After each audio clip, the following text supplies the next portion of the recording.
and you did fine, and you possibly picked up a buyer, maybe for even that listing. And we got contact information for other people, even though they were using realtors. I've still sent out letters. Excellent, excellent, excellent, excellent. Okay, so who is doing daily gratitudes? Wow, look at all these people doing daily gratitudes. You're doing daily gratitudes. How do you start your day? I've been reading, there's an app I have on my phone, Berry. You're reading an app on your phone called The Berry? I want that. Okay, how much is that? Okay, It's free, but it has like really, it's got really cool phrases about your starting your day. And excellent. it's got some funny stuff on it, and so like when my alarm goes off, I just wait 10 minutes Okay. and I'm usually smiling. You're in a good mood? Okay. Anybody else start the day out? Who starts the day off with gratitude? So how do you do it? Well, it was kind of hard at first because the first thing I think about is what do I need to do this morning before I get out of the house, and what do I need to do after that. And I have, I use my phone as an alarm clock, and it's that awful thing. So I changed the alarm ringtone to something a little nicer, and that's actually what's sort of like subconsciously, psychologically prompted me to be like, okay, life is okay, let's do the gratitudes instead of this kind of more urgent, jarring sound. Right. I think That actually helped me kind of change my initial mindset when I wake up. I think that is great. I actually tell people, you're FYI, you're setting something up psychologically, and I'm just going to tell you what I normally tell everybody.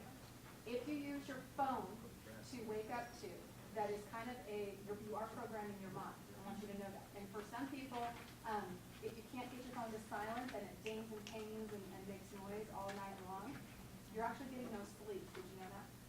So you want to be super, super, super careful about having your phone right by your bed, especially with the, I go to sleep and I don't hear it. Yeah, you do. And guess what happens to your brain every time it dings and pings? You come out of deep sleep, believe it or not. So if you're anybody in here having sleep problems, besides me? Oh, really? Yeah. What kind of sleep problems are you having, Terry? Well, I wake up about 2 or 3 in the morning, get back to sleep, usually when I'm reading or something, rather than listen to my brain spin around and around. Yeah. Evangelina, you're having trouble sleeping? What's going on? I wake up and I can't go back to sleep, or sometimes I dream with the same, it's like you're sleeping and you're not sleeping, and you have that transaction or whatever thing going on, and I put just over it on my head, and it's not happening. Mm-hmm. So you're working. I'm working. You're working. I hate it. You're laying in bed, I'm but you're working. I'm working. I can't, some days I can't disconnect, and I try. Oh, sure. Sure. I can do that. Kind of awkward. Oh, good. Yes. Yes, it is. I know. So weird. So weird. So weird. I can't get stuff out of my head like that. Okay, tell us, what did you do? When you can't get stuff out of your head, what do you do? Count backwards from 500 by threes. Oh, I couldn't do that if my You can't you can't possibly think about anything else though. Okay. Count backwards from 500 by threes. 500, and then? Right, exactly. 497. Try to think about real estate while you're doing that. I got one. Or get up and write it down. Oh, I like Jan's idea. Stand up, get up out of bed, write down what's bothering you, and then put it, write down all the things. Need to do. Yep. Yep. Okay. Yep. I Yep. usually Yep. do that before I go to bed. You have your to-do list. You download. Okay. Yeah. I've been an insomniac my whole life, so that was one of the big tricks that I Mm-hmm. had the doctor tell me at one point. Just Write it. Yep. Downloading. Sometimes you don't even know you have it. It comes out in the later. So like you don't have that idea when you go to bed, and then later when you're sleeping, it comes to you. How do you eat during the day? If you skip lunch, and you find yourself starving at 3, then that upsets your I whole rhythm. try. Yeah. Sketch, but some days. Yeah. It upsets everything. Yep. Circadian rhythms, everything. Yeah, actually, we have a new term in our office. It's called hangry. It's when you're so hungry, you're angry.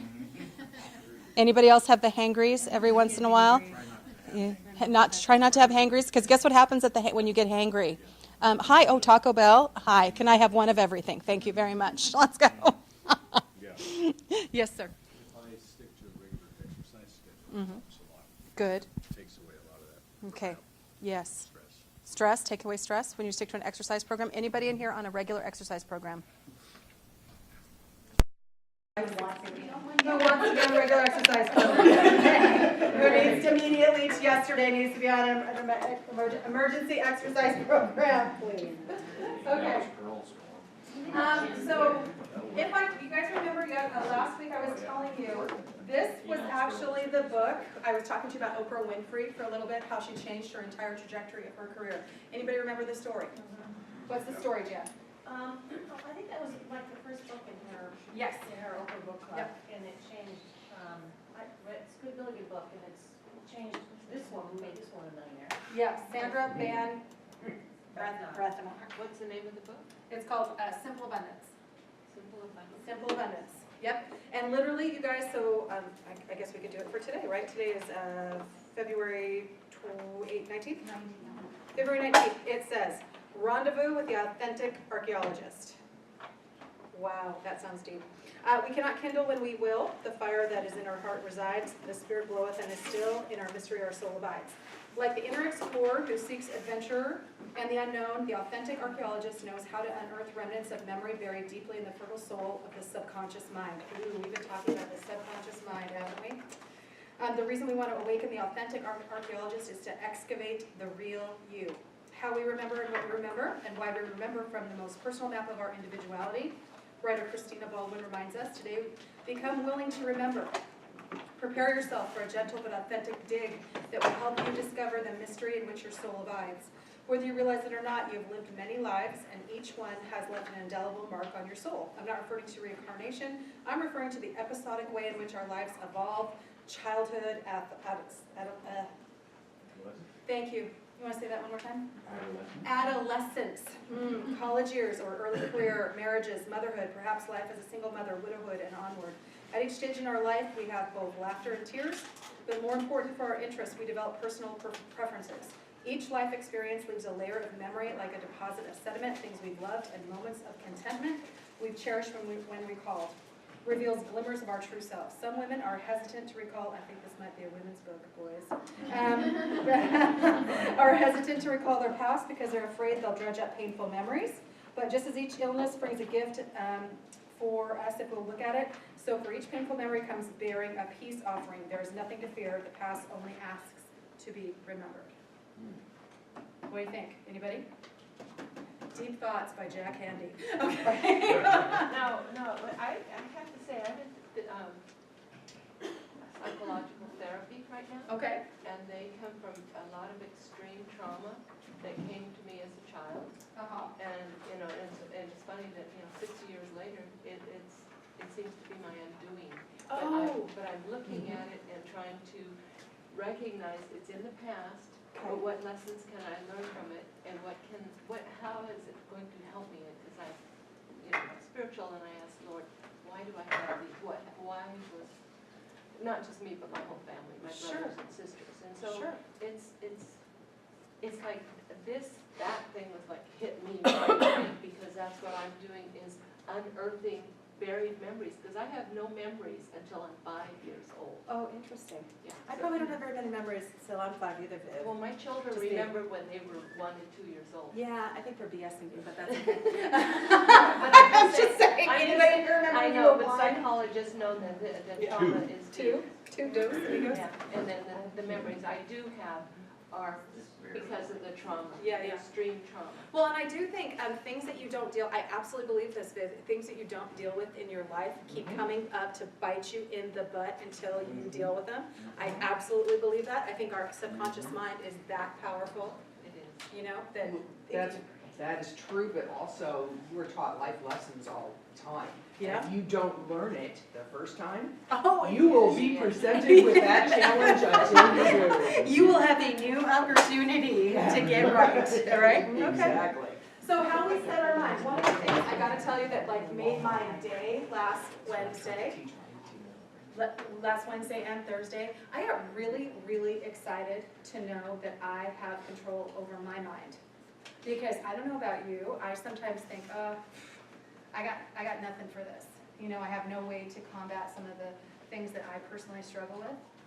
You know what I mean? I mean, I don't have any control over it because I'm wired that way or, you know, whatever. But the idea that no, I can override that. I can use my reticular activating system. I can use these different things and I can program what I think. That felt like freedom to me. I don't know, did anybody else feel that way? Well, I need to put I this- think I had a big aha in the front of the brain and the back of the brain, that bit of a slide thing Yeah. last week. You know, so what it kind of tells me is we've got the front of the brain where we, you know, we have our to-do list, but the back of the house is where we really truly set our goals, really truly set our intentions. So, go bigger, Go home. go bigger, Go big. yeah. Go bigger. Go Yeah. bigger, go bigger. Yeah. I also like the fact that, you know, when we all did that, the exercise that we were supposed to do was write down how much you want to make. Did everybody do that? And then double it. How many people in here was like, anybody besides me? Yeah, anyone? So what does that tell you? That tells you that we're dealing with some limiting mindsets. How do we deal with that limiting mindset? Because I'm going to tell you right now, every single person in this room, everyone in this room, there is no one who, if you have a real estate license, you could not be the most successful realtor in the state. There's no one who can't do this job. It's how much you're willing to work and what you're willing to do, right? You know, would you agree? Would you agree with me? It's how much you're willing You to know, when work? I started out in the business, Vivian was my roommate and office mate and teacher and mentor. And at the time, I had a big house up on the hillside that we built. Mhm. And Vivian, first time she saw the house, she says, oh, you'd be really good at this. You can sell in any price range because you live in this space. You're comfortable in it. So, you know, like if you're young and you're living in an apartment, you might not feel at home in a $600,000 $1,000 house. Yeah. But if that's part of your circle and you're comfortable there, you're gonna be comfortable in the space and not feel like you're maybe outside or an area where you kind of have to grow into it. So that's the same thing though, the back of the head, if you already own it, you can own it. Right. You're Right. comfortable. And how many here are working at 100% full pedal to the metal? Okay? Daniel says he is. Okay, Daniel says he's working 100% full pedal to the metal in real estate. You're working 100%. Well, I wouldn't say just in real estate, Okay, but altogether, yeah. okay, all together. Who thinks they're, if you had a percentage to give me, if I said I'm working 1 to 20%, who's there? 1 to 20. Totally not there right now. You don't think you're there right now? Like I'm 20%. You think you're only working at your 20%? Yes. Okay, who thinks they're working at 20 to 50%? You're at your 20 to 50%. Yeah. Okay. Yeah. Okay, okay, now you're reassessing in real estate. I'm working For about just 20. for real estate, yeah. Just in real estate, you're probably working about 20 to 50% of my potential. Yep. Who's working 51 to 75? Okay, we've got 2 people in here who are working 51 to 75. Who thinks they're working 76 to 100? No one. Okay. Okay. But for those people who, if you're on the lower, we would call it a quartile, if you're on the lower quartile of how hard you're really working, what does that mean? I have a question. Yeah. So I guess I'm not sure where you're getting how you're deriving these percentages, because if you're a realtor, sometimes, you know, you're not always studying at desk, but whenever you're out in an environment, you know, the people you're steering stuff, they know you, they talk to you about real estate. And so, you know, I guess what constitutes really how much you're working and what you're doing?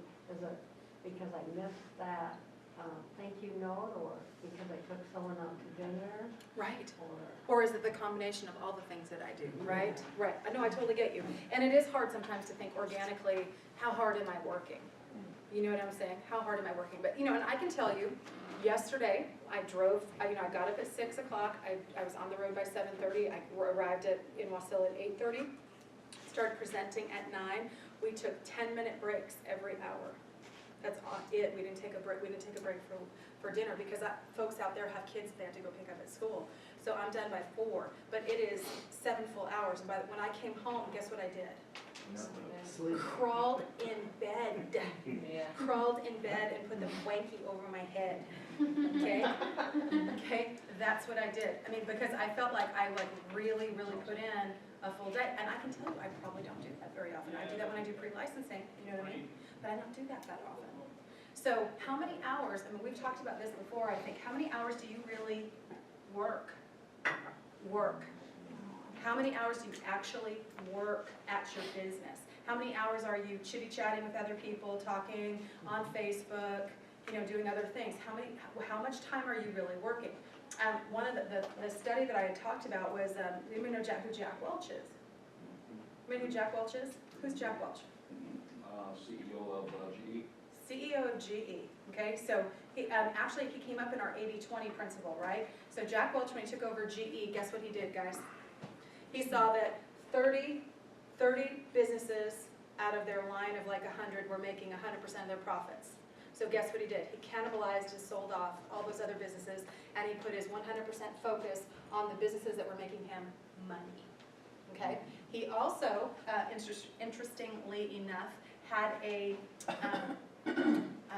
he believes he's a highly productive human being. He would probably tell you, if Jack Welch were standing right here, he would tell you he is highly productive, okay? When he works, he works, okay? When he's off, he's off, but when he works. So he had a, okay, I can't think of the terminology for the person, but they come and they watch you, and they see your productivity, okay? So every 10 minutes, all he had to see had somebody who walked around behind him all day long and was telling him how, was writing down everything he did. And guess what this study found out? He wasted about 4 hours a day. Jack Welch wasted 4 hours a day in unnecessary emails, unnecessary phone calls, unnecessary this, unnecessary that, unnecessary this. Because he would tell you he's probably one of the most productive CEOs in America, and he probably has the resume to prove it. Would you not agree? But when actually somebody studied him, they were like, wow, there's a ton of time wasting that you're doing in your day. Because he was interested to get what? More productive, more efficient, more productive. What am I doing that's wasting time? What am I doing? So write down something today. What am I doing that is Is that 4 wasting? hours out of like I mean, 3 hours or just like no, a I work think day? he probably, to be honest with you, I think he probably works a 12 to 14 hour day. So I think he probably works an extended schedule than we do, because he has business holdings all across the world. You know, plus he probably has flight time and blah, blah, blah, blah, blah, blah. But in reality, when he had the productivity study done, they found that he wasted that much time. And he was like, oh my God, if I could get 4 more hours of productive work, how much more productive, successful, okay? Can I say something about Sure. what Jen was saying? Yes. Like at the back of the frame and the front Sure. of the frame. Okay, at the other company, it was this very productive guy, I don't remember his name, but he started working and he went and sold 1 property per day until he completed 20 or 27. He went back to Dennywood, and Dennywood can't believe he sold that many properties. And he told him, like, you're not going to sell anymore. After that, this guy stayed out of business probably for 2-3 months, just because Somebody somebody else. told him, you can, like, this is not Possible. Yeah, This is impossible. yes. Then they set up that stuff in your brain, and when somebody says something to you, we keep it there. This guy, he said it took him a long time to get rid of that negative or inconvenient talk. Anybody in here parents? Okay. How many dreams of your kids have you killed, do you think? Yeah. How many dreams that your kids have come to you do you think you've shot down? I'm kind of a big dream killer, or buzzkill, as my boys like to call me. I'm just a big buzzkill. Oh, no, that too. How many dreams do you have about killing your kids? I used to tell my boys it was my job to make sure that they were alive in the morning, and I had to stop myself from snuffing them out in their sleep. But anyway, sleep soundly, baby. No kidding. Did you have some, Terry? Remember the movie Will Smith made? Oh, happiness? Happiness, yes, yes. His son, his little kid says, Yeah. I want to be a star basketball player. Yeah. He starts putting him down, Yeah. and he catches himself. Yeah. He says, don't ever let Don't everybody steal your dream. right? Don't ever let See, people. I try not to do that, because my parents were really good about it. You can do whatever you want if you put your mind to it. Oh, so they gave you the tools to have the right mindset. Okay. You have to put your mind to it. We can't do it for you. Yeah. How many teachers do you have that were dream killers? Anybody have teachers that were dream killers? I did. I had some teachers who were big dream killers, so, Yeah. you know. So I think we need to think about our mindset. So I'm super happy to know that all of us can retrain our brain. That thrills me, okay? Yeah, we're gonna get yours. I think, Oh, no, I Thank you. I think for me, I get, like, especially at open houses and stuff, I'm nervous because we came from the south and I don't know a lot about this market area and about the heating systems, and I'm always afraid that somebody's gonna ask this question. I mean, I'm not afraid to say I don't know, I'll find out, but like, even though Alyssa's very young, she was born and raised here, so there were questions about oil companies that she was able to answer that I don't know. That's okay. So that makes me nervous that I don't quite know as much about this area. Like, yeah, you show me a home in the south and I could probably answer anything. Gotcha. Just a thought to use, because rather than make it intimidating, if you're in an open house, the very best thing you can do is, I don't have that information, I'll be happy to get back to you, could you give me your email, your phone number? Actually, I think I've actually used my inexperience and my weakness for years. As a matter of fact, I tell people, for years and years and years and years, I used to tell people I was new. Because all of a sudden, it totally changed the dynamic when you had really high-powered realtors that were being super snipey and snippy to you, and you know who you are. And you know who you are. No, I'm not talking to you.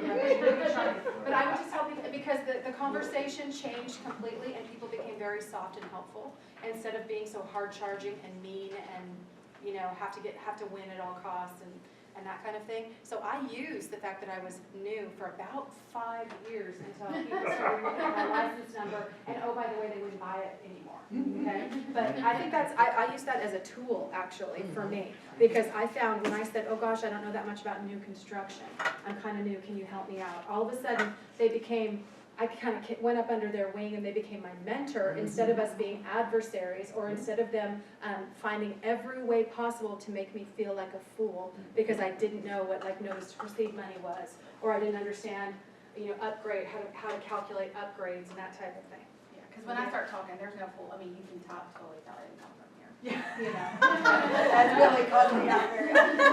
Yeah, I mean, there's no pretending. But you could ape a northern accent if you want to, because I can ape a southern accent if I want to. I can become from Georgia. No. I can pretend like I'm from Georgia. When I call New York, they make me spell things. Like when I was ready to give them our city, you know, and I'd say Clarksville, Tennessee, they're like, Can you spell Clarksville? Because they spell things weird in Tennessee. That's a good idea, thank you. Yeah, that is a great idea. And Kathy Fernandez had something too. She said people come in and they tell what they don't, all these things they don't like about the house. So she says, so you want to buy it? And that, I've tried it, Stella's tried it, and that really is a good icebreaker. It is. I bet they laugh. Yes, they do. Yeah. Yeah. I'm like, well, do you want to buy it? I know you hate it and you don't like other people. You want to buy it? So you want to buy it anyway? And That's that serious. has She been said, good. sure, repeats back what everything is. Yes, and then says, so do you want to buy it? Yeah. Actually, but because what, can I tell you what the answer is? When buyers are walking through a house and they start pointing out the deficiencies, that actually is a buying signal, boys and girls. That's a buying signal. It actually is. Well, I don't like the windows so much. There's an energy rebate program. Good call, good call. Okay, before we jump into our next, we're moving on in our stuff. Does everybody have everything that they need right in front of them? Are we good to go? There's coffee in the back of the room. We're going to move into our next video. Brett, would you catch the lights back there?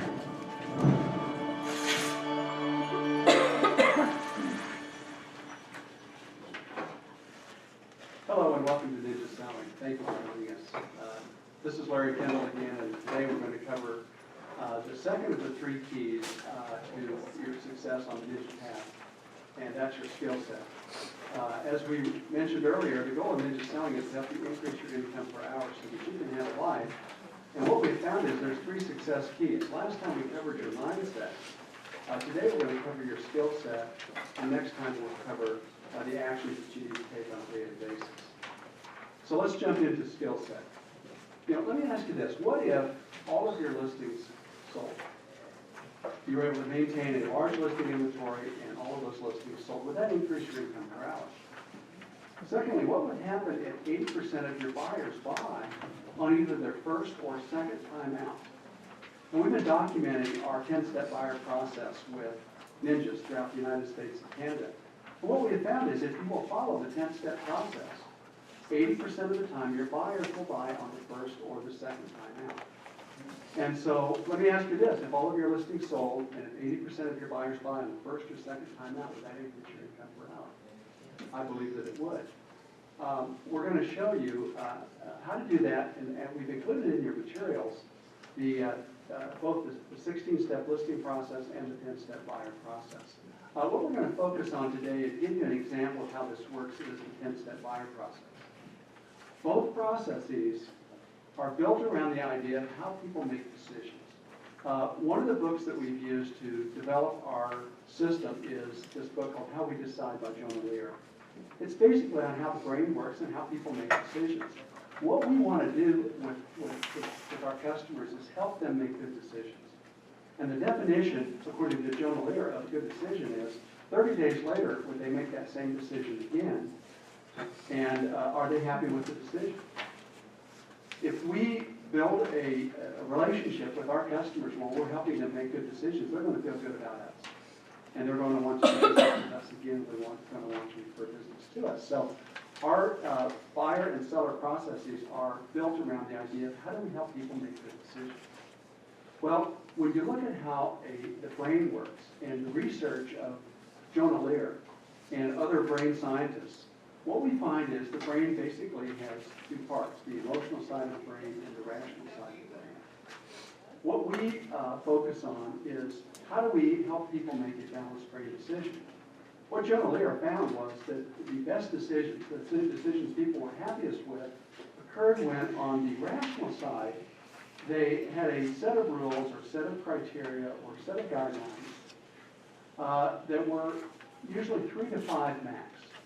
If they have many more criteria than that, they tend to get into paralysis analysis. The brain tends to lock up, and they have a difficult time making a decision. And what he also found was they tended not to be happy with the decision that they finally made. So what our process does is this.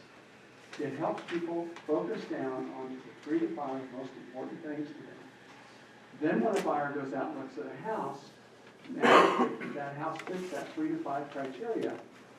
On the emotional side, listen to your feelings. If it feels good, what? Apply it. They have what we call the green light to go forward. That's the basic system that we use to develop our buyer and seller processes. I'm going to take you into the buyer process and show you how it works. I'm going to take you into the 10-step process. We're going to go to step number 7. Have you ever worked with a couple and it doesn't seem like the two can get on the same page? Whatever he likes, she doesn't like. Whatever she likes, he doesn't like. And you also sense that there's these issues maybe that are going on. What we would recommend, step number 7 is this. Give each one of them a piece of paper. Have each one of them make a list of what they want in a home. A dream list, if you will. Once they've made their list, go back and star the 3 things that they can't live without. Have them take their 2 sheets of paper, give them to you, and then you have a 3rd sheet. And on your piece of paper, you're going to summarize their list into what we call what's and whys, or features and benefits. What you do on your sheet of paper is you draw a line down the middle, a line across, make this T, and have your what's on one side and your whys on the other. Your features on one side and your benefits on the other.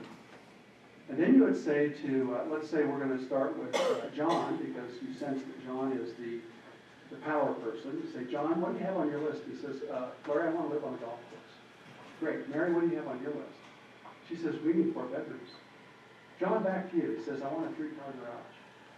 Mary, what's next on your list? She says, I want a large kitchen. John, back to you. And these are the ones that they have starred. And he says, well, I have 4 bedrooms as well. Great, Mary, it's back to you. She says, I want a large lot. So of their list that they each have on their sheet of paper, they each starred 3 things again.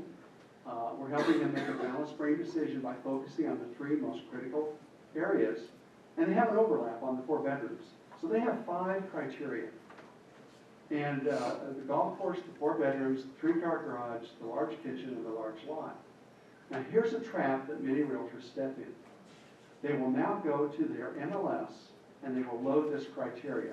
Computer, give me a list of golf course homes that are 4 bedrooms, 3-car garages, large kitchens, large lots, and we start to show that list. What we know is that people don't buy their whats, they buy their whys. So in the Ninja process, we go to the next step. So once we have the list, I would go back to John and say, John, tell me about the golf course. Why is that important to you? Well, did you realize that 80 to 85% of all the people who live on golf courses don't play golf? Or don't ever plan to learn to play golf? We market golf course communities. We've done the research. And there are a lot of reasons to live in a golf course community besides golf. What would some of those reasons be? Well, maybe it's the open space. Maybe it's looking out over that expansive green that somebody else is taking care of. Maybe it's the social networking of a private club. Maybe it's the perception that golf course communities maintain their values better. Maybe it's prestige. There are a lot of reasons. So I said to John, tell me a little bit about that. He says, well, you know, what I really want is that view. And I want to look out over that expansive open space. And my perception is there's more value in a golf course community with that view and with that open space. Well, let me ask you this. Are there other places that John could get that besides golf course? Sure, he could back up to open space. He could back up to water. There are a number of places that he could get the view, the value in the open space. Mary, tell me about the 4 bedrooms. Mary says, well, John and I each need a master. John and I need a master. Then we need a guest room. We have adult children who visit. Really what we want that guest room to be is almost like another master suite. We'd like to have have its own bath. And John has a business guest stay as well. And so we really ideally like to have 2 master suites. And then John needs an office and I need an office. Well, let me ask you this. Is a MLS search different for a master, a guest suite, 2 offices than 4 bedrooms? Absolutely. John, tell me about the 3-car garage. He said, well, I have a motorcycle. And I want to make sure I have room for it. Plus, I might learn to play golf. I may want a golf cart. You can have that discussion with John about, well, what about an oversized 2-car garage? Or what about a Canada 3-car garage? Mary, tell me about the large kitchen. Mary says, well, John and I entertain almost every weekend.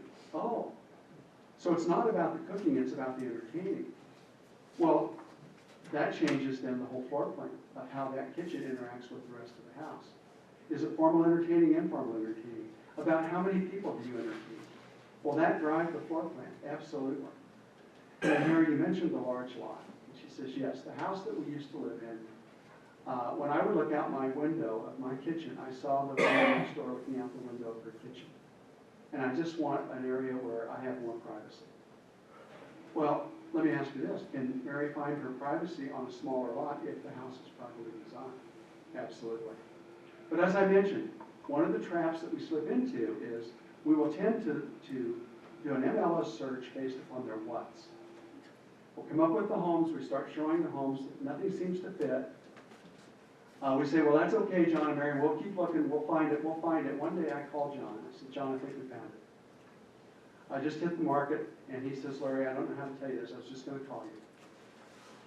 Mary and I were at a party this weekend at some friend's house, and they told us about a house in that neighborhood that was coming up for sale. We walked down, took a look at it, it was perfect, and we're buying their house.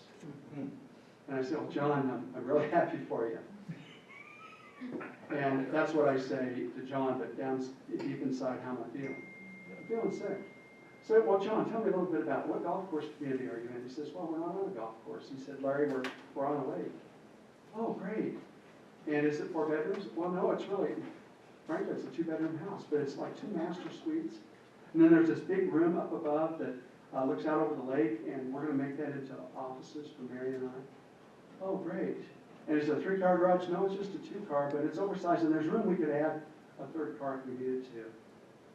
And you hang up the phone and you say to yourself, you know what? Buyers are liars.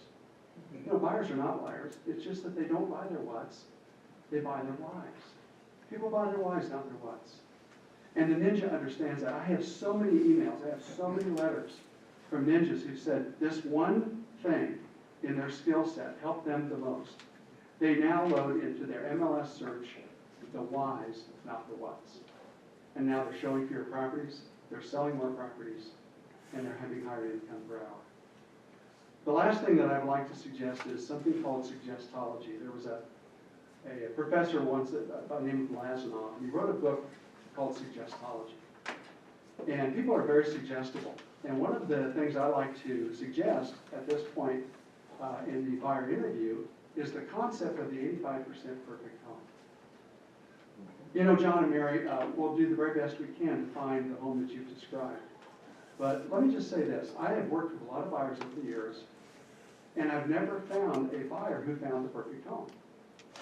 We come to homes that are pretty close to perfect, but there's always something that's not quite right. In fact, sometimes buyers get so frustrated that they feel that they need to buy land, get an architect, build a house to get the perfect home, because they can't find the perfect home in the marketplace. And you know what? They'll spend 2 years building this beautiful home. They'll invite me over for dinner. I'll say, take me on a tour of your home. And as we tour their home, what do you think they do? They pick apart their dream home. Well, we would have done this different. We would have used different tile. And, you know, this didn't turn out quite like we expected.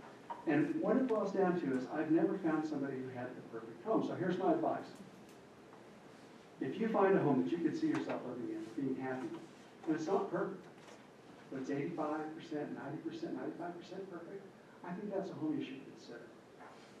Now, when you suggest that to your buyers, what you've just done is given them permission to buy a home that's not perfect. And in fact, you'll start to hear them say things like when you're out looking at homes, John will say to Mary, Mary, what do you think? She says, well, I'm going to give it an 85. And John says, well, I was going to give it a 90. They start using your language. And as a result, since they're not looking for the perfect home, they will find homes that work for them. There's a wonderful ninja in Carolina One Real Estate in Charleston, South Carolina, by the name of Josh Brinson. Josh is with Carolina One. Carolina One is also a leading RE company. Josh sent me this email. He said, TSW, this stuff works. Larry, I wrote over $1 million in contracts this weekend with 4 different buyers. I simply reset with them using the 10-step process. Josh was very frustrated. He had these 4 buyers. They were showing lots and lots of houses they were not buying. He went to our 4-to-8 ninja installation class, learned the 10-step process, called his buyers up, said, look, I just came through a class. I found a process I think that'll work for us. Let's get together and reset. And he wrote all 4 buyers up that weekend. So what are the key takeaways from today? Well, having good skills will increase your income per hour.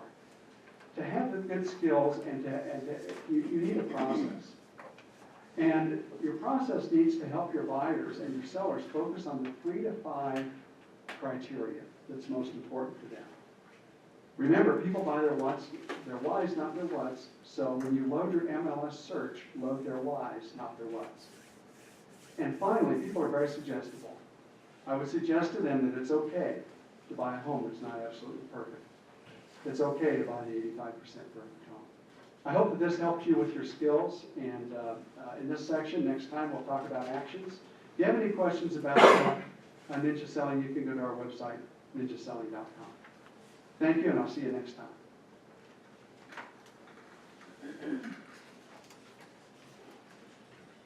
Who lives in their perfect house right now? You live in your perfect house right now. Who lives? Lucky you. Anybody else? Anybody else live in their perfect home? Janny? I do. Is your house perfect? Yes, it is. Okay. It is now. It was not when I bought it.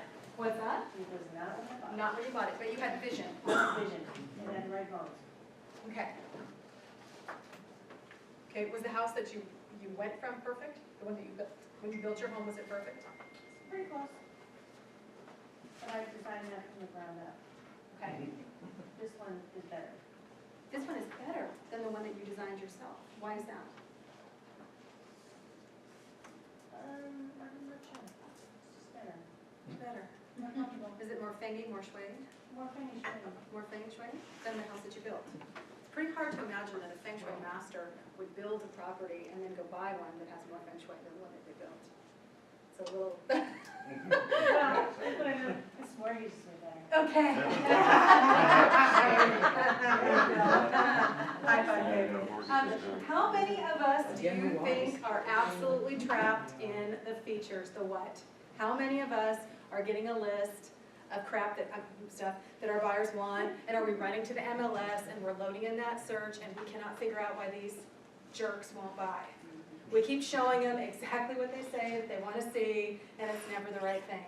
Anybody besides me ever fall into this trap? Yeah, right now? Are you in this trap? Okay, guess what? It's not the what, it's the why. We've not connected that dot, okay? And I probably spent most of my career in the what, to be honest with you, almost 100%. Because you're telling me what you want, I'm showing you what's available, and you don't like it. Okay? How many of you know exactly what you want in your next home? Okay, okay. Viv, I want to know exactly what you want. I have this ranch that I take pictures of in my mind, but Okay. I find pictures of my living room, I have Okay. pictures of the kitchen, Okay, bathrooms, okay. and ceilings, and the yard. I mean, I have pictures of this because I've already done this 30 years ago, Okay. so I'm doing the same thing for my forever home. Your forever home. Yes. Are we gonna drag your dead body out of it? Is that what you mean by Probably. forever home? Yeah, okay. I always ask people what they mean by my forever home. I'm like, what are we doing? What are we doing here? You're not driving around, you're pushing her. We're pushing, oh, right, I'm pushing you in the driveway. You'd have to know me to understand why that's funny. Okay, so somebody says, I want to live on a golf course. Isn't that freaking fascinating that 85% of people who buy on a golf course don't play golf? Was that as mind-blowing to you as it was to me? Yeah. I want to live on a golf course. So what's it about golf courses that probably is a big deal in the continental They United want to States? see the green, the open part. They want to be part of that. They don't have houses, right? I know, there's like trajectory golf balls, he's over here going, they want their windows replaced more often, okay. Never all right, lived on one. Okay, they think it's worth more, it's perceived value, what do you think, Terry? Living on the beach for somebody that doesn't have a boat. Oh, living on the beach, kind of, yeah.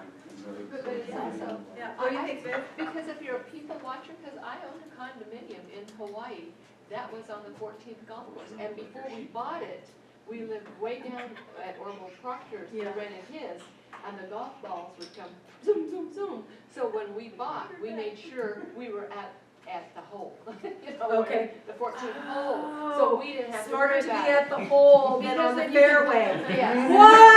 What? Ding, ding, brilliant, Viv is brilliant. Okay, no fairways for my peeps, only holes, okay. Yeah, but also, what the thing is though, is if you're a people watcher and you're an introvert, it's a wonderful place to just sit on your patio and watch people, because you can hear some of I their can go to the conversation. mall for that. I'm just saying. You get to watch these men who get Yeah. really huffy and puffy about. Yeah, and that's much more fun. It's just fun. Just then I can go to the mall and watch Yeah. people. What were you gonna say, Lynn? Oh, that maybe if only one spouse plays golf, it would bring those statistics closer to that, Oh, you think? wouldn't it? I don't know. I think it's probably a true statement. I bet you that tons of people buy. I mean, how many people in here play golf? I have Yeah. Yeah. I mean, but I know that I know that that's huge. I mean, if you look at the professional golf tour, that's huge. That's huge money, right? But I mean, look at how many people are into that. But I mean, how many people actually play? Like really play? Yes, ma'am.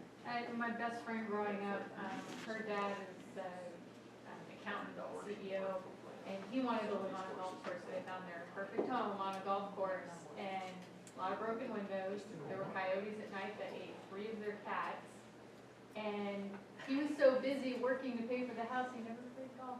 Right? Well, I can imagine. Now that makes sense to me. It's probably a really expensive mortgage payment, and I have to do my job, and how much am I going to play golf?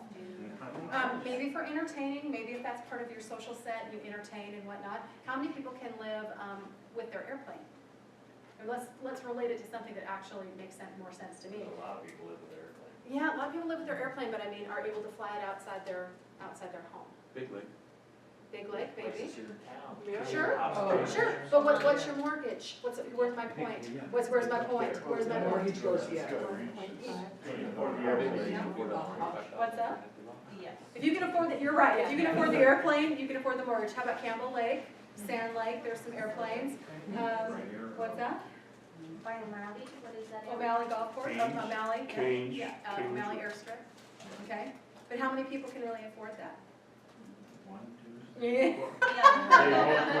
Count Count it down. How many helicopter pads? There's more helicopter pads than you can imagine in Anchorage. handle, that's why. Oh, did you just say that? Stop it right now. You just said something snotty. Don't say that. He said every Holocaust film has a helicopter pad. No.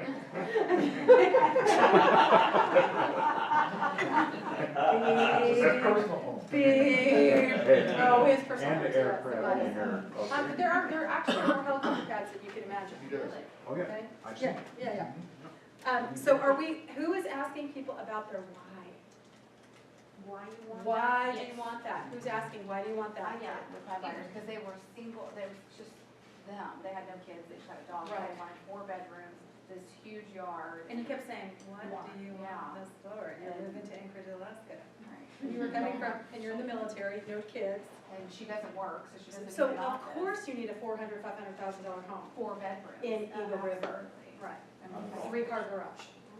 So, but she I said have we that. have a lot of stuff, and they have a lot of family that comes to visit, so. Okay. that was her. Sure. Okay, what'd you say, Chris? I just said, I have that listing coming up. Oh, perfect. Look at this, working it. Listen to this. But I think this could be game changing for you. I think this can be game changing. I always got frustrated with people saying to me, buyers are liars. I don't think buyers are liars. I just don't think that we are getting into what's really going on with them. You know, and I think this has everything to do with that. I think that. Talking apples and oranges. Correct. You're telling me that you have to have a fireplace, and I show you every home that has a fireplace, and then you go buy a condo with no fireplace. What did I miss? And then we get frustrated because they go off and they buy something that's perfect for them because we didn't figure out why they wanted that. Right? With another realtor because they're too embarrassed to come back to us and tell us. And we're the ones who've been doing, I mean, how many times, anybody in here would like go out with the same person for like the 10th time?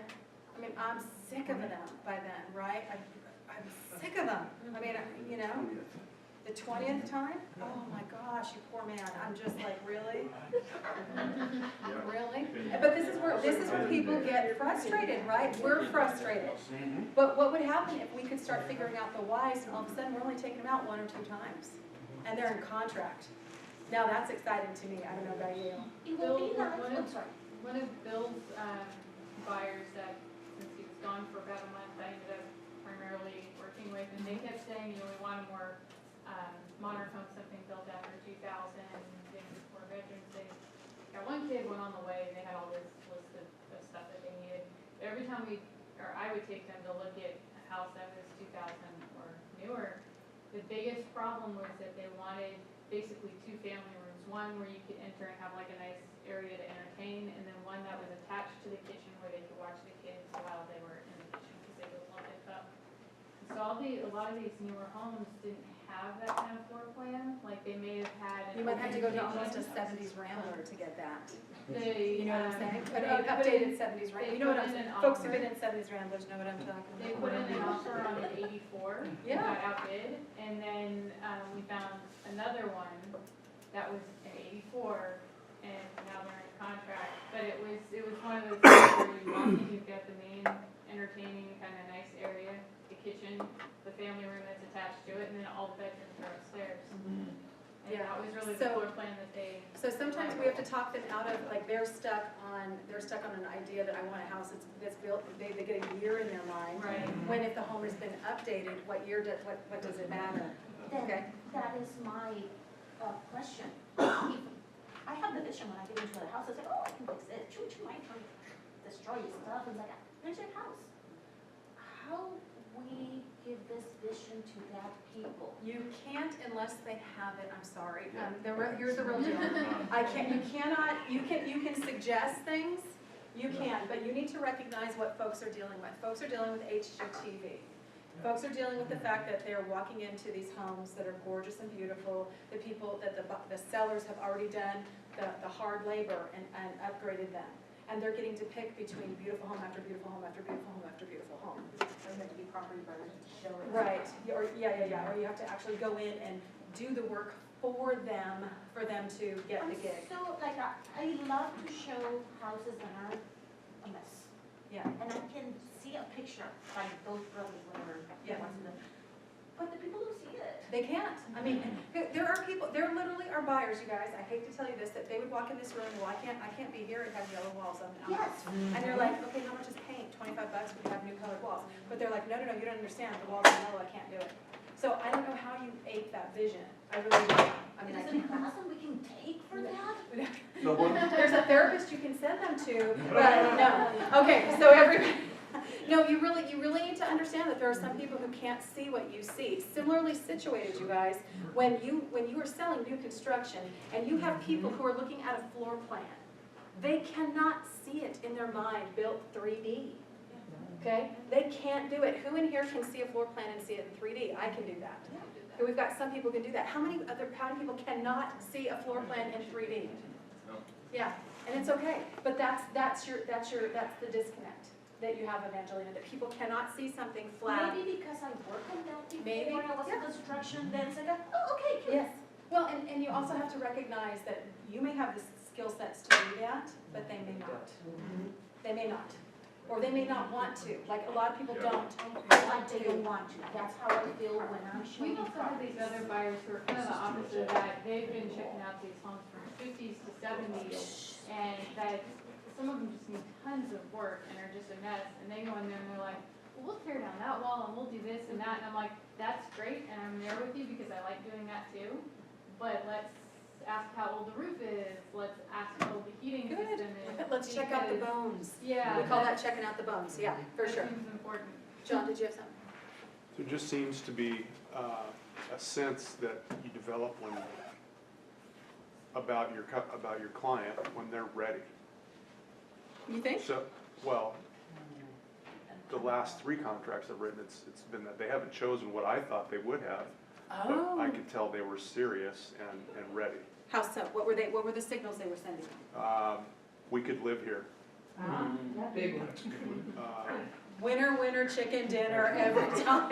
That, things that were wrong with the property, that's not a big deal. Yeah, that's, oh, right, I can live another with that. I can live with that, or we can deal with that. So I guess my question is, in getting to the whys, and if you're showing those, can you eliminate save yourself a lot of time going to the whys and. Right. I think that's the whole point. If I can really dig a lot deeper into your whys, because I'm there with you for years and years and years. You gave me your criteria, and this is probably why sometimes the MLS portals that we set up are so successful, and sometimes they're so not. Wouldn't you agree? Because we've inputted the things they've told us that they want, so it's automatically sending them listings, and we can't figure out why they're not wanting to go look at property. I think I now know why they don't want to go look at property. I also love the idea, this should be game-changing for every person in this room, the 85% house. That's what I use. That should be I game-changing. think, without realizing it, one of the showings that, or one of the listings that Bill had, and again, while he was out of town, I took some people to see it, even though it was our listing. And, you know, they initially when they got in there, it was, well, we don't like the paint job, the paint was sloppy, this is wrong, why is there a gun rack in the entryway, like, all kinds of, all kinds of things. And kind of as they were doing this, I just started asking, well, is that something you're good with? Are you good with a paintbrush? You know, all these things, we were making jokes about HGTV and things like that. They spent an hour and 20 minutes there with me. I was like late to another showing. That is a perfect buying, isn't that buying, if they're sitting there They walking around? just closed on it. Perfect. So- Yes, sir. Go the other way. Yesterday, I showed a house over on West 19th, and this house has been sitting empty, South Arctic there, been sitting empty for over a year. No heat in it, and it was a disaster inside. So I showed it to this couple in their 40s, he's a remodel. And they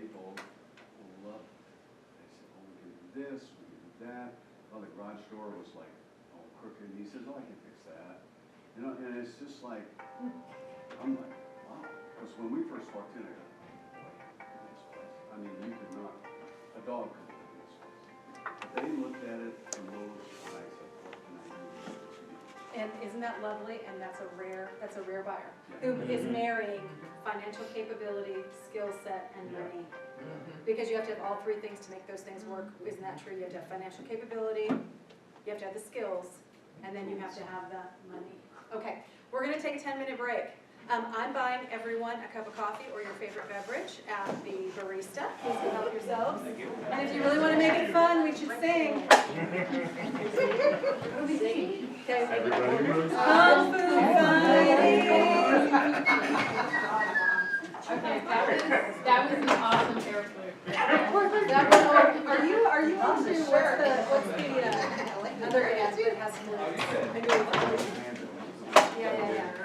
Coming back from Furry. They're famous, yeah, they're famous. Sometimes we need a break, especially when you get as hard as you do. Hang on, 77, yeah. Not more. No, hang on. Okay, good, is that right? Okay, Jeff, well, I've heard it. Jethro Tull. I didn't listen to him that much, but. Me either, I think they're horrible. Okay. This one is 104, right? Yep.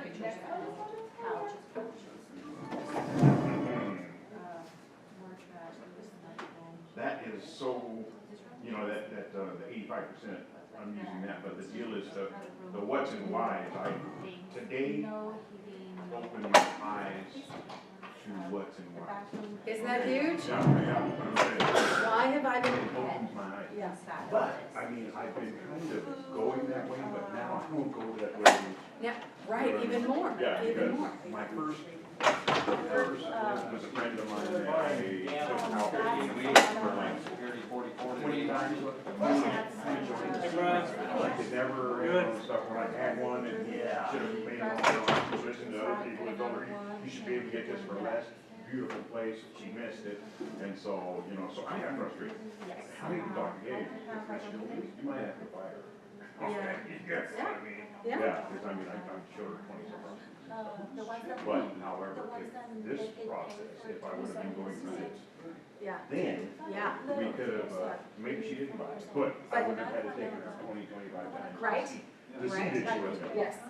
But we really need to start keying into the why. Why?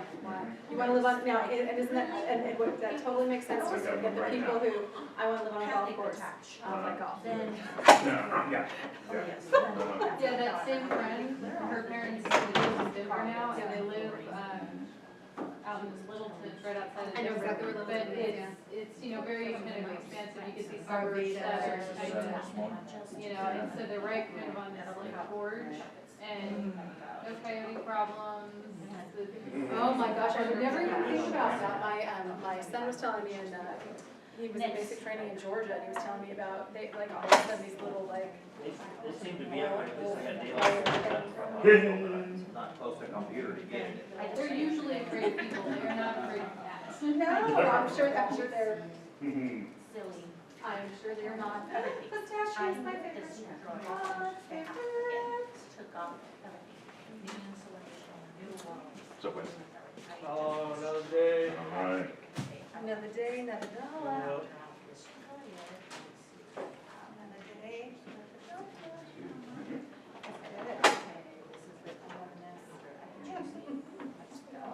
You can shoot the GPS and all that current weather.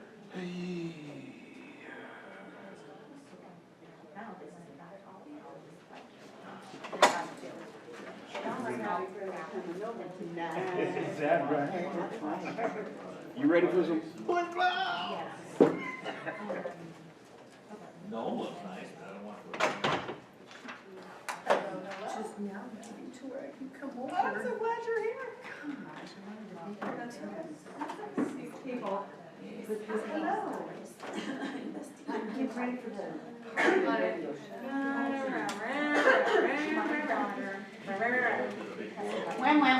I know, right? How are you? How are you? Oh, good. Good. Good, thanks. What, I'm sleeping, and so. I'm doing the same thing right now in the chair, that's why I'm sitting this way, I'm like, yes, the shoulder blade. I have jacked my shoulder, and I don't know, I'm pretty sure that either, so I have 220 pound dogs. And I'm pretty sure that I either slept on my shoulder funny or you slept on me funny, whichever one, and it's like, it's burning right underneath my shoulder blade. I'm all like, and it's like this. It hurts. That's how my shoulders always feel. Always, I need to sleep already. Yeah, me too. She was like, she was doing some acupressure points on me, and she was like, oh my God, your eyes are crossing. I'm like, it's never painful. Yeah, you hit those points just right, I used to be into massage and acupressure. Yeah, I was like, oh my God, that hurts. Oh, that we need to do some like lymphatic drains. I'm like, really? That'll be great. I'll feel wonderful. I'll feel wonderful after that. Wonderful. Is everybody signed in? Everybody. I bought another one, and it's burned. I don't know where it went there. You need our phone. That's how we do Teresa's happy today. One. Everybody was kung fu fighting, and if you sing it, Everybody was kung fu fighting. Yeah, Cheryl says, I wish you'd have sent them out just groups of 2s or 3s. And then so she's saying, how many people I want just a coffee? Want something else? No. Yeah, because they, you know, Yeah, that's she true. gets a discount. You get it all. It's pretty nice. I I don't know, not in the mood today. Thursdays. Good camp. No, Thursday, well, boot camp is more than that, but we will be able to, if you want to start working on your, on this by correspondence, I'm happy to maybe give it all up down while you're not supervising. Yeah.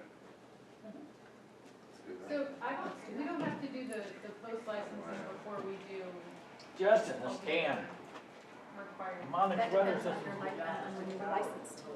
You have to have 30 hours of licensing within your first year of licensure, and that's based on the date of your license.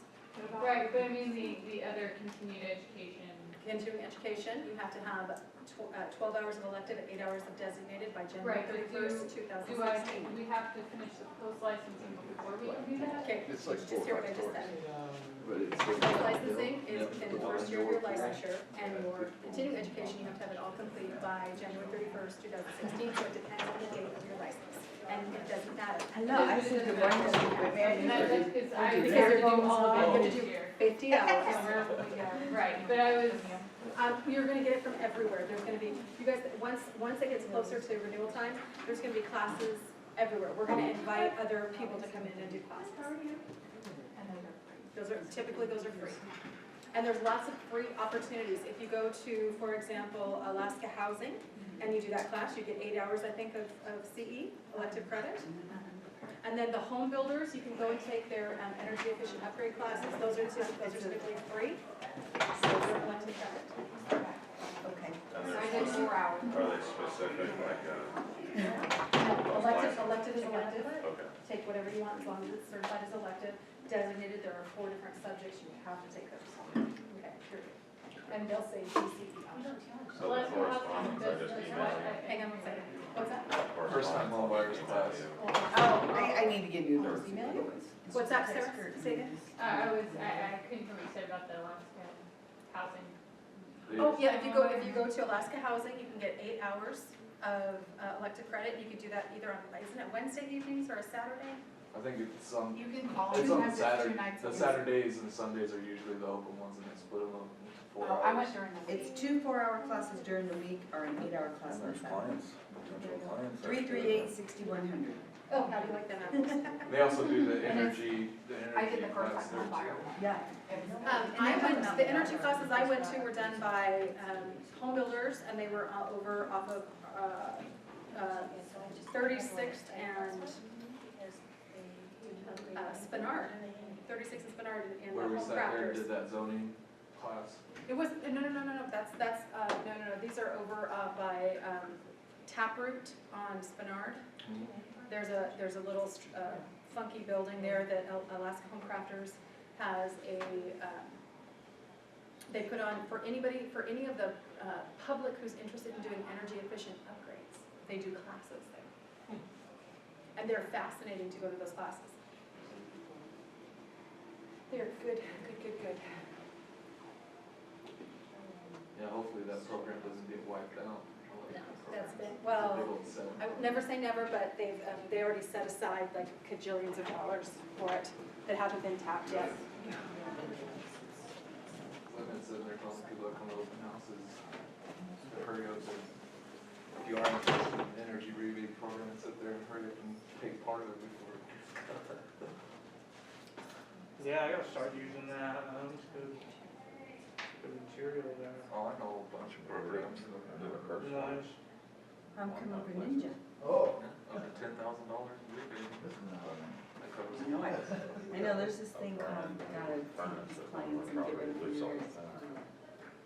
That's one of the, whenever I talk to buyers and everything, I tell them to do the installation or Just the not enough time in the day, is there? crawl spaces and then the attic and those points. And then after that, if you got extra money and you want to spend that, you want to get that 10,000 cash, then sit there and focus on doing those. You're welcome. I had to give you a laugh. I know, that was perfect. Thank you. Thank you for singing. That makes me happy when skies are gray. So for everyone who's in this room, all of your Ninja courses are uploaded right now in Leading RE. Does everybody know that? Yep. What's that? You're gonna go to jackwhite.com/admin. How are you gonna get there? Can I give you the little procedure?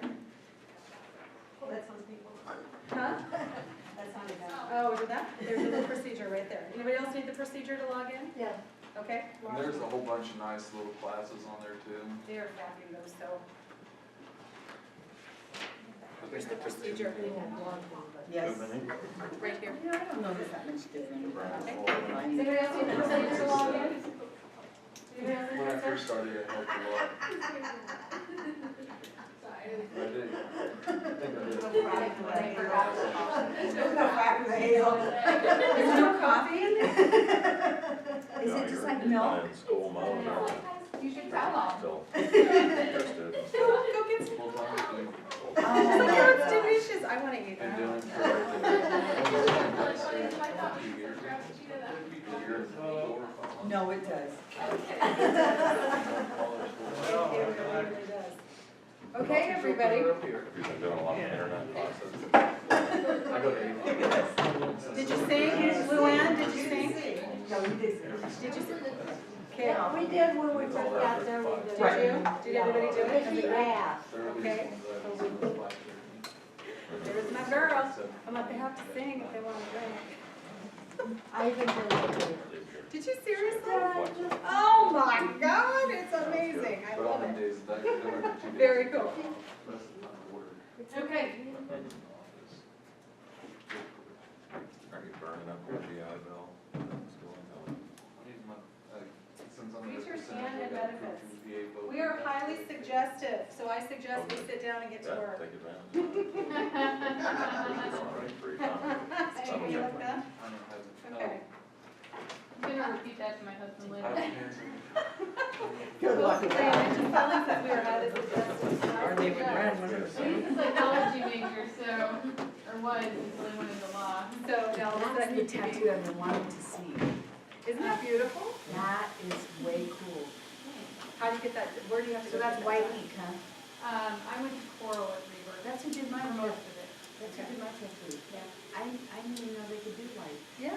It always takes a little bit of convincing, just because white can fade really fast. When they color though, that's when it hurts the most.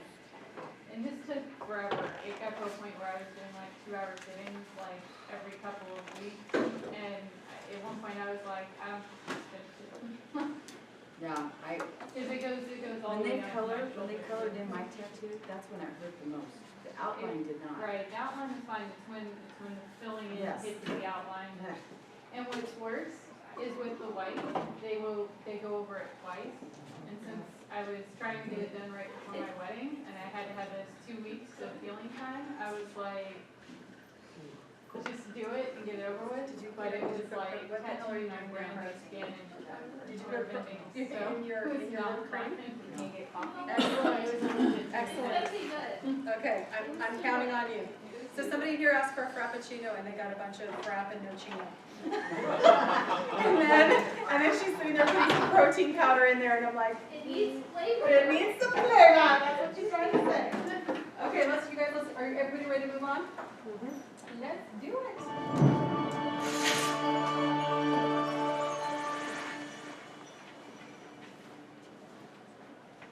Hello and welcome to Ninja Selling. Thank you for joining us. This is Larry Kendall and I'll be your guide for this final section on the Ninja Path called Your Actions. As we mentioned, the goal of these sessions is to help you increase your income per hour so that you can have a life. And what we have found is there's 3 keys to your success. The first one is your mindset. Your second one is your skill set. And the one we're going to cover today, which is the actions that you take on a daily basis to generate for you a continuous flow of buyers and sellers. Aristotle said that we become what we do repeatedly. Excellence, therefore, is not an act, it is a habit. What are the habits that we have? What are the actions that we take on a daily basis that improve the quality of our business and improve the quality of our life? One of my favorite books, and a book that I highly recommend, is called The Slight Edge by Jeff Olson. In this book, Jeff makes a pretty compelling argument that our habits really determine the quality of our life. Jeff says your life becomes a printout resulting from the small decisions you make each day that are compounded over time. What we're going to do is take you through some ninja habits that, you know what, if you do them today, it's probably not going to change your business or your life. But if you do them every day, it will dramatically change both your business and your life. Success habit number 1 is your daily gratitudes. Get in the habit each morning when you wake up of giving thanks. What this does is it moves your energy into a positive state, and as we discussed earlier, you become into what we call the positive energy quadrant, or the high performance energy quadrant. Gratitudes are a very simple way to do that, and just get in the habit every morning of giving thanks, and it will move your energy into the positive side, and you'll be a player for the day. The second habit that we recommend each morning is write 2 personal notes each day. What is the most important thing or the most powerful thing that you can send to another human? The research shows it's still a personal note. Have you received a personal note sometime in the last 30 days? If you have, how did it make you feel? Did you keep that note? You know, I have notes that I've kept, and I know my kids someday when I die, they're going to look at these boxes of notes and they're saying, what was he doing?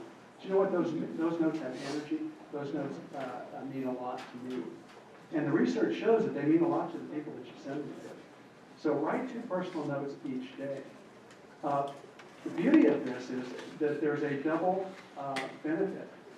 Number 1, it's the most powerful thing you can send to another person. Number 2, what happens when you're writing a personal note? It's changing your energy. Now, there are 3 what we call magic phrases when you write personal notes. The first one is to simply say thank you. The second one is to say congratulations.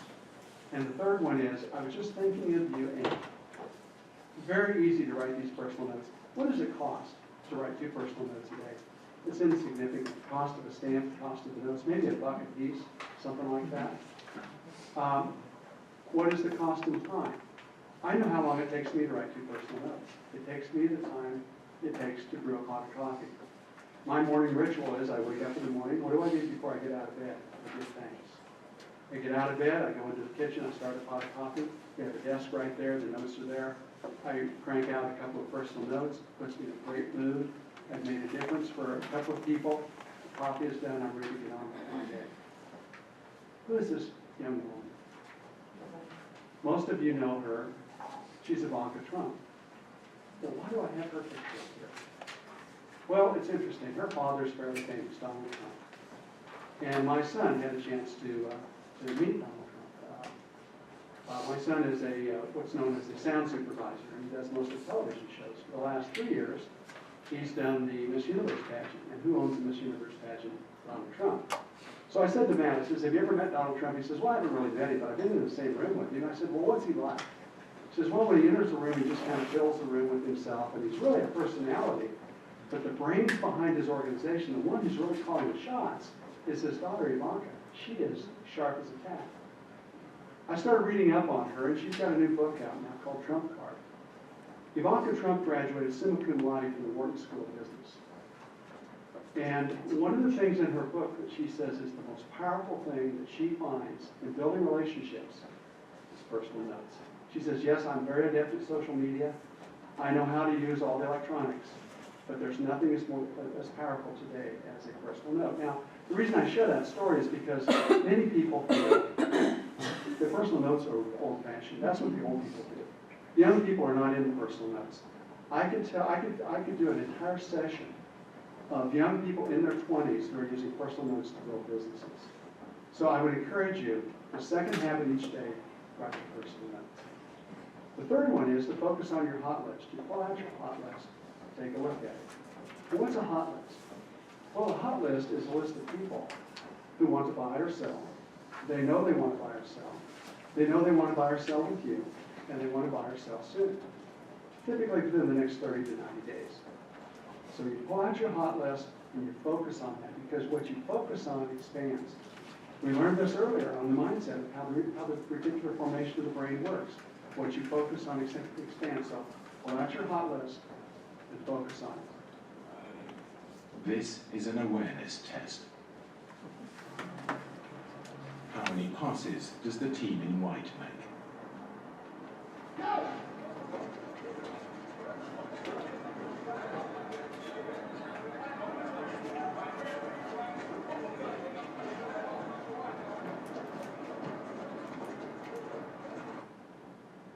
The answer is 13. But did you see the moonwalking bear? Did you see the moonwalking bear? Check it out. Moonwalking bear.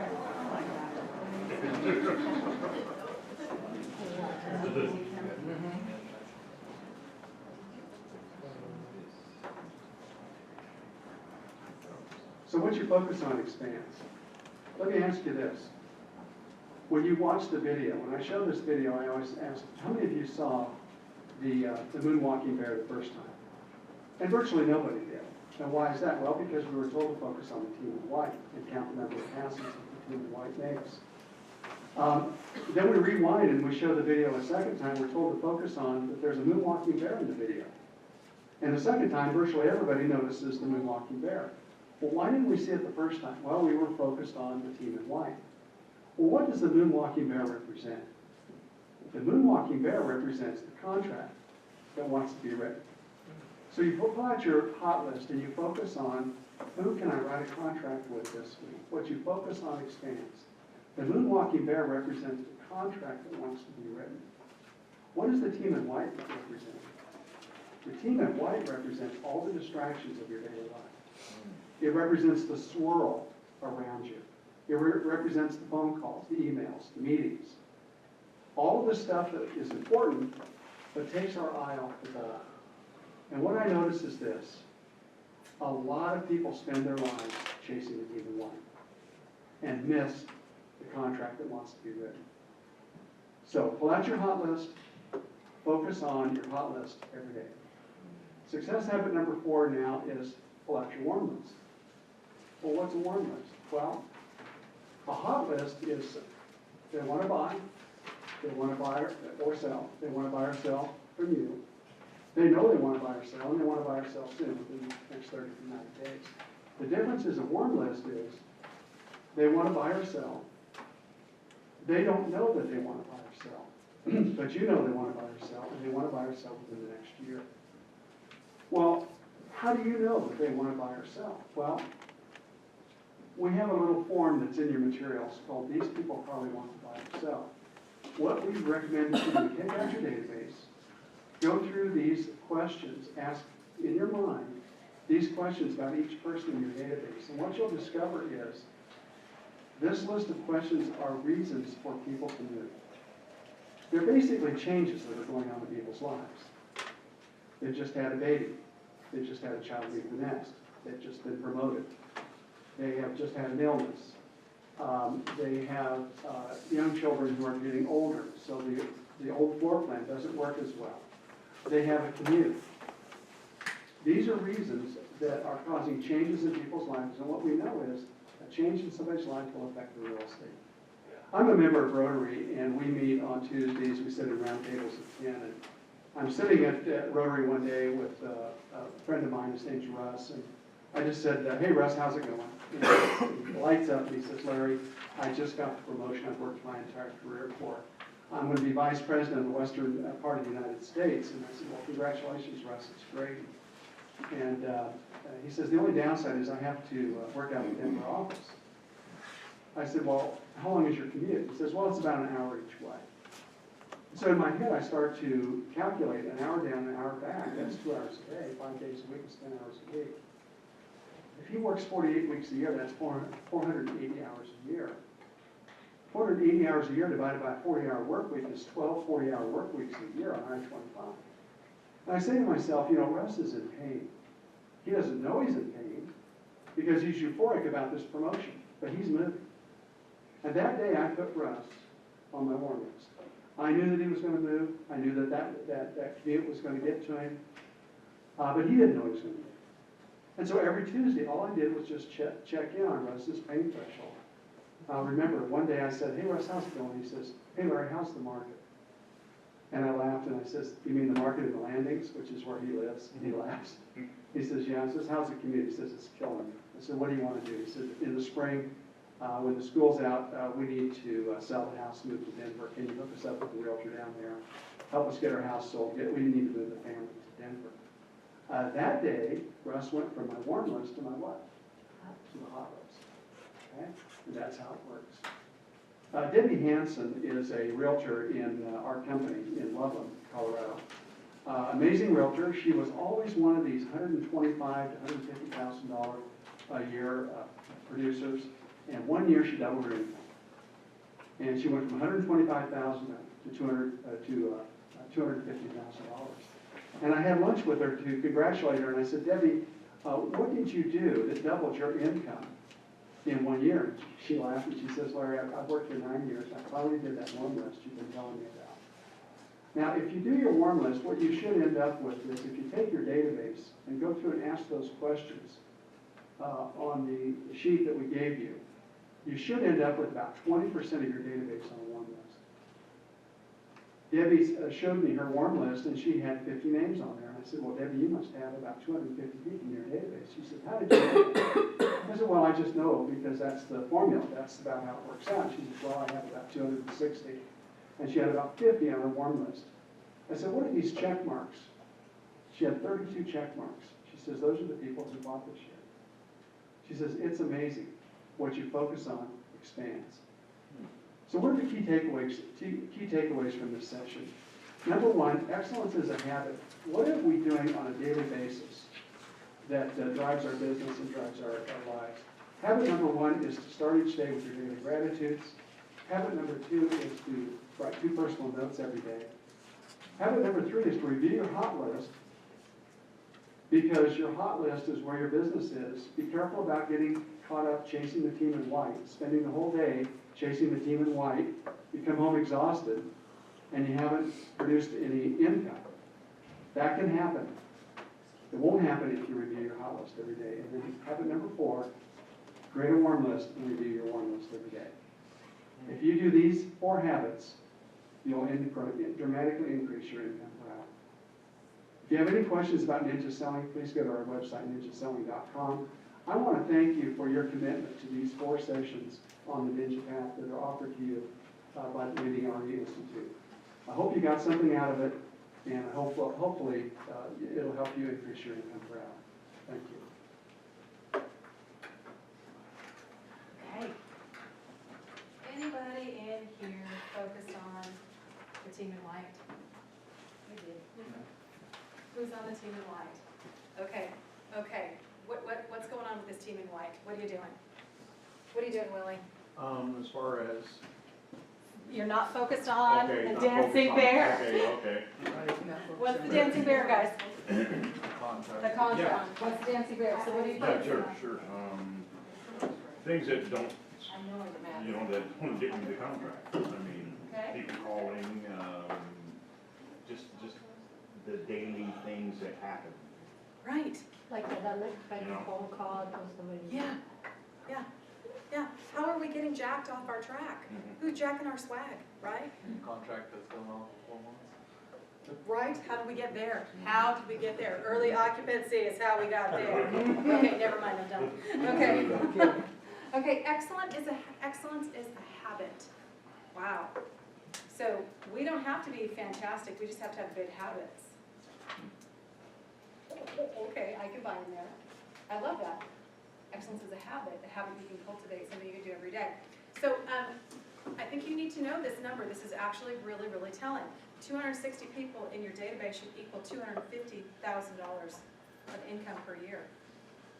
Let me ask you, everybody, how big's your database?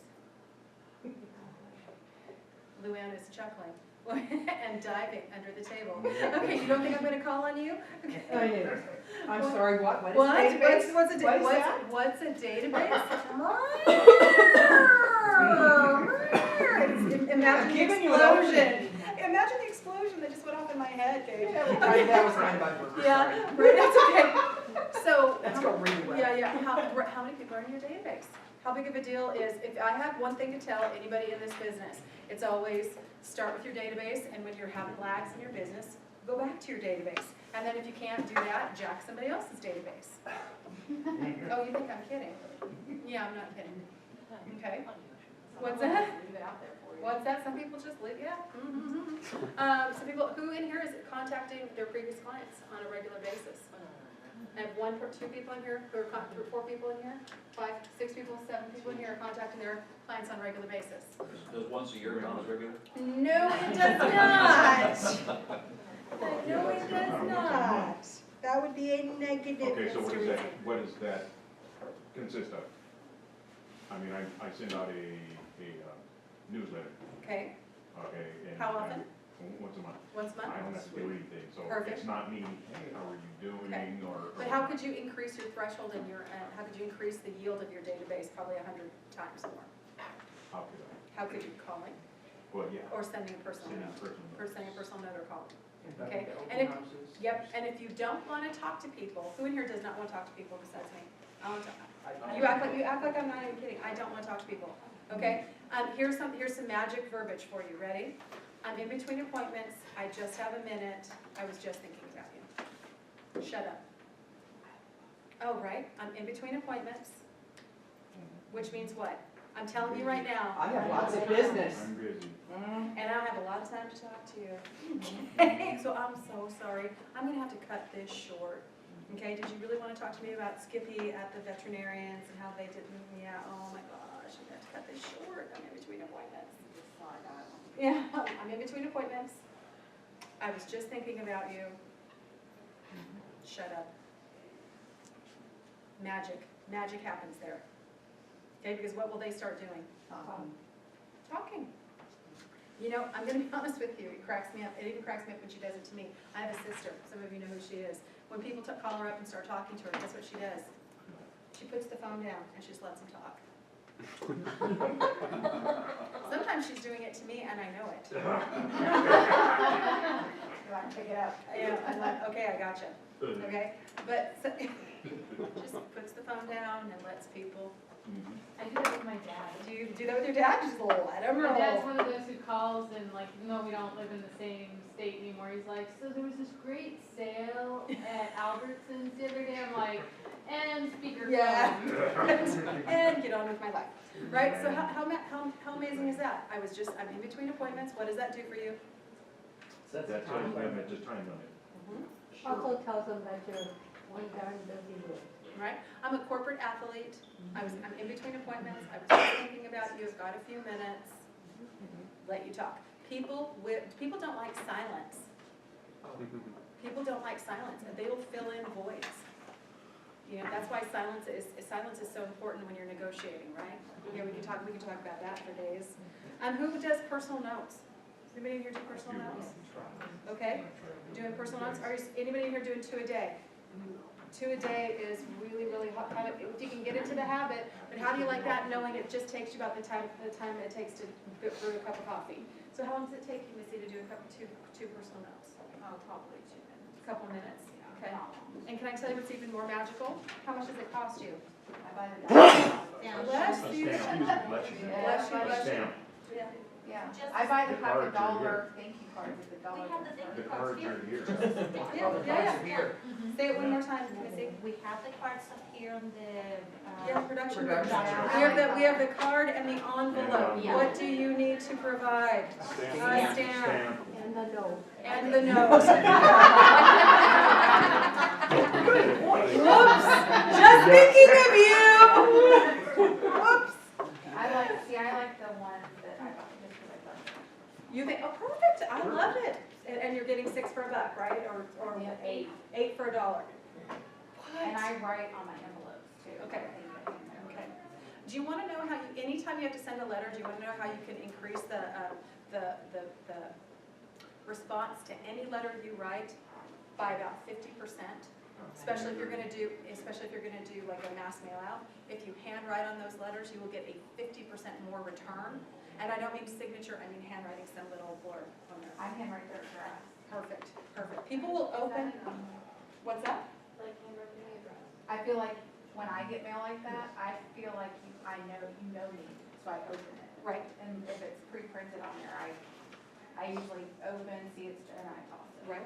The open house that I did on Super Bowl Sunday, some of the information we got from people, we got a lot of mailing addresses, so it's now thank you notes and everything that you can Perfect. coming in. And one of them actually sent me an email. Basically, I knew they were already working with somebody, but it was just an email back saying, oh, thank you for the letter. Thank you for the thank you.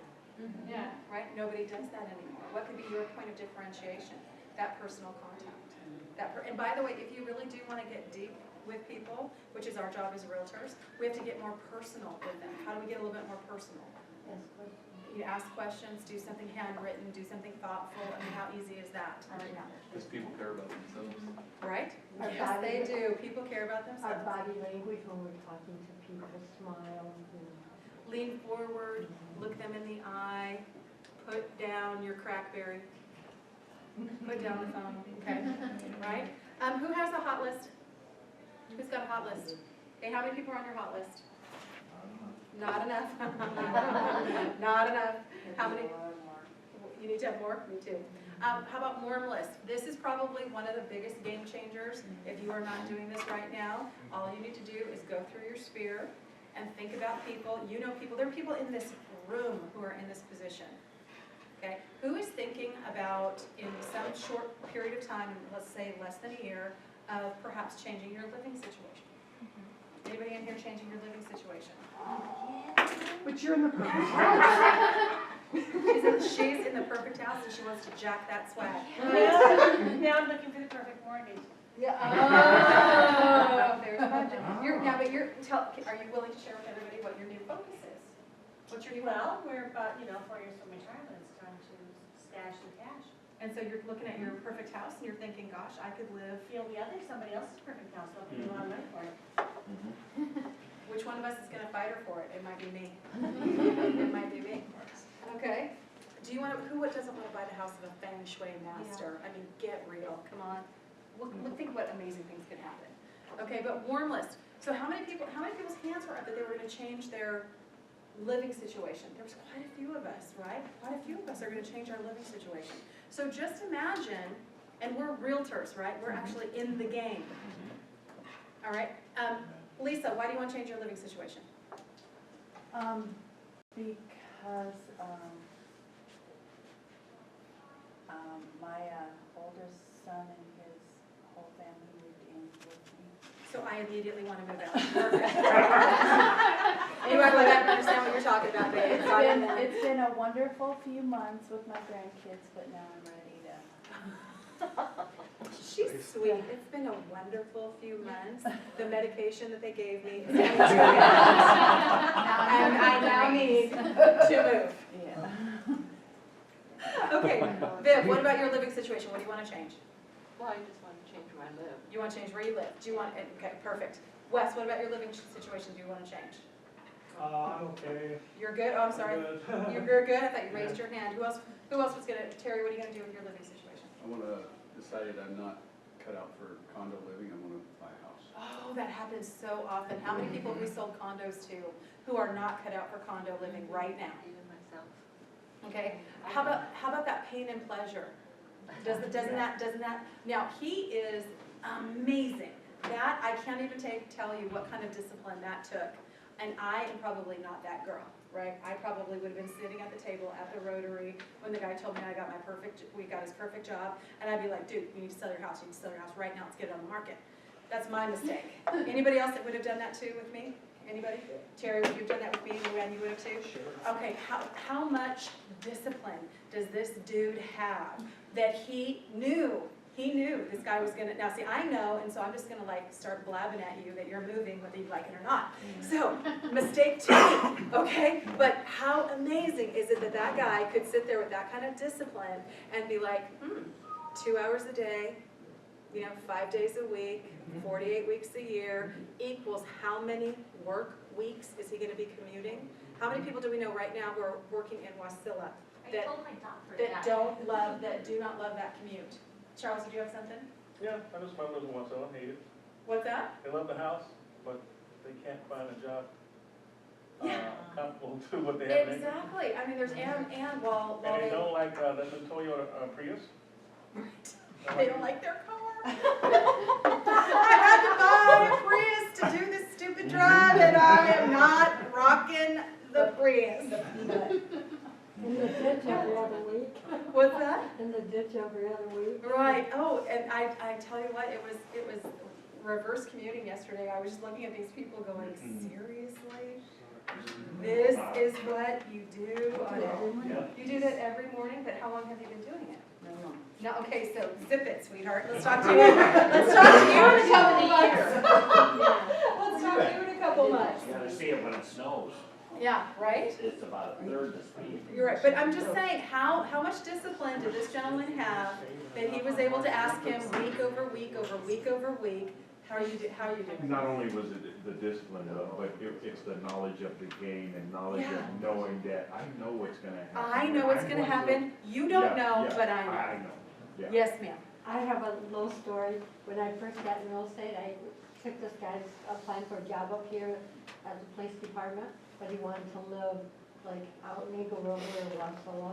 So we went out and looked at a couple places. On the way back, now remember he's just having his job interview, so on the way back, there was a truck that spilled all kinds of stuff, so it shut down the whole road.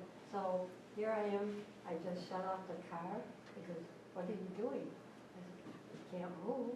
He said, well, isn't there an exit that we can take another way? No, they're here. I think he changed his mind. Write that in there, right Little in did there. you know it was the perfect thing to do. Right, right. How many people know people right now who are gonna move this year? You know people who are gonna move this year. They don't know they're moving, but you know they're moving. Okay? Who knows? I know tons of people who are gonna move this year, but they don't know that they're moving. Okay? Who's having a baby? And whose house is getting a little bit too small for them? Whose kids are all the folks whose kids are graduating. All of a sudden they don't wanna have this house. Empty nesters. How about snowbirds? Who wants to be a snowbird? Anybody in this room want to be a snowbird? Oh, all of a sudden, people are like, me! Okay? You bet. All right. What's that? Take me to a palm tree. Take me to a palm tree. Anywhere. I don't care as long as, just sit me under it. Okay, so do you have who, that's funny. Take me to a palm tree, take me to your leader. Okay, who has a warm list going on about people that you know are gonna buy or know are gonna sell? Okay, who's working your warm list right now? Okay, I think that one thing could be such game changing. Okay, that could be such a game changer. Okay, again, let's circle back. It all starts with your, I'm gonna say it again, database. It all starts with your database. You have to build it, you have to keep looking at it, you have to watch it, you have to watch the movement of these people. Oh man, painful, painful, painful. Knowing the people were gonna move, not keeping up with them, finding out that they listed their house and not with me. Or they buy from somebody else because you've been I didn't know you were in real estate. It has to be the worst words you can hear. Or how about, are you still in real estate? Oh, geez, That's my other yeah, there's favorite. that too. Teresa, are you still in real estate? Yeah, How about- I still am. Yes, that's still the truth. Okay. All right, what you focus on expands. What you focus on expands. So what have I been focusing on? What could I be focusing on? Your sphere of influence.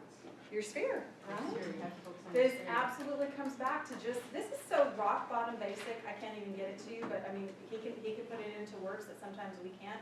This all starts and stops with your sphere, okay? And sphere is not just people who know you, it's people who know of you, okay? How many of you have, if you have children that are in school, you are very blessed, okay? Because you have about 1,000 people right now.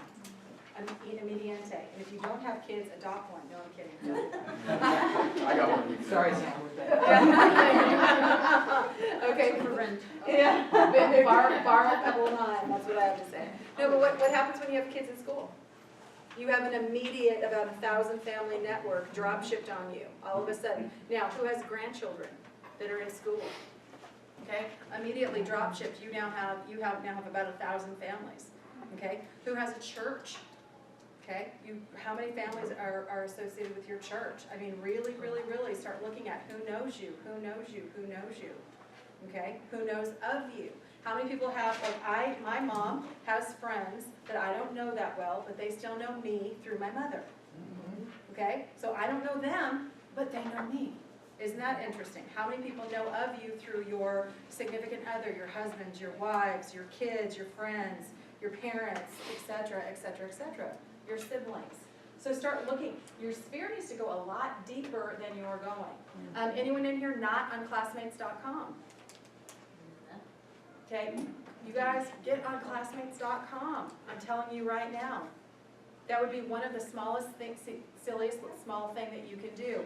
Literally, believe this or not, we have a licensee in the Valley who is on classmates.com and is referring her classmates who all went to school in New York, okay, because they got back in touch with her and she's a realtor.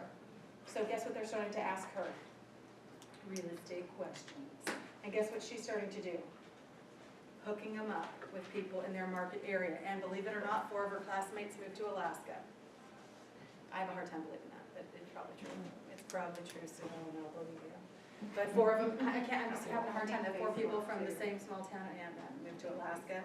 Facebook. Who's using Facebook and who's it working for? Okay, who is not using Facebook? Okay, not using Facebook. Okay, who is not gonna?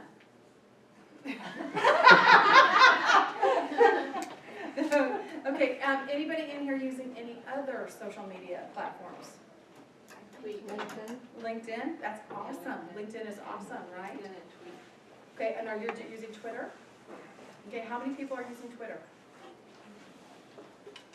I love it because it's fast and things that are happening, you get to know right away, because Nate Bear follows me at KW. So, you know, you just have to start following, and then you get all these tweets and. Yeah. Have to show them. Yeah, well, you just have to sign up and it's free and, you know. Sign up for a Twitter account, that sounds Be able to exhausting. Well, it's just, you're limited on following people. I'm not doing that. It's like Facebook class. Who is not doing that? 1 or 2 No. seconds. Anybody Snapchatting or Instagramming? No, my kids don't let me. I got an app that's called Every Post that sits there, post all, I have heard about that. What's it called again? Every Post. Every post. So if you do something to one, it'll blast it out to everything. That is amazing. That's YPN, Yes. we're talking about, make sure you're using hashtags on all of your posts on Facebook because it does go somewhere. So if somebody goes to like Instagram and they look up, say, realtor, you're in that bank because you've ended your post with hashtag realtor or whatever, hashtag open house or but that hashtag.